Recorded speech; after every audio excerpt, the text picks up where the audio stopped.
was grieved in my spirit when the Boston bombings happened. How many remember the Boston bombings? They're a little while back now. But when the Boston bombings happened, obviously a lot of people lost limbs. They lost arms and they lost legs, and there was an 8-year-old boy that died. And on the social media, there were prophets that were on there that said, I had a word for that before it happened. And I shared that word.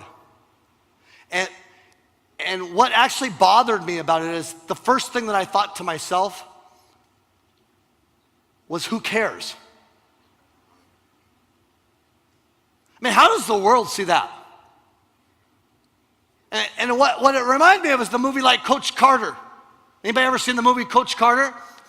And Coach Carter, at one point, he has a bunch of kids that are getting really arrogant, and they think they're awesome because their names are being in the paper, and they're high-fiving each other and goofing around and slapping it up. And finally, the coach draws up a bunch of plays one day, and after they run the play at practice, and as they run the play and it's successful, then he kind of pounds himself on the chest and goes, you see that?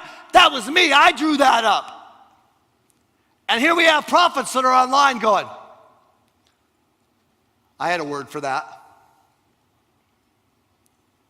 An 8-year-old boy died, a bunch of people lost their limbs, and we're bragging that we had a word from the Lord.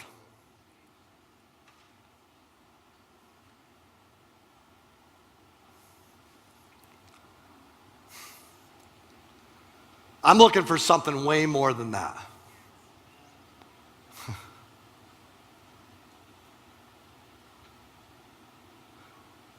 I mean, first of all, where are the prophets that actually want to have influence with leaders that can make a difference? Have we really now come to the place where we prophesy in a church? I'm not saying there's anything wrong with that. Hear my heart.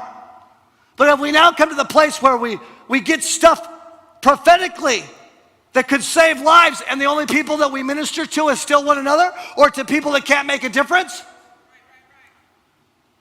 I mean, even in the old covenant, we had people prophets had influence with kings.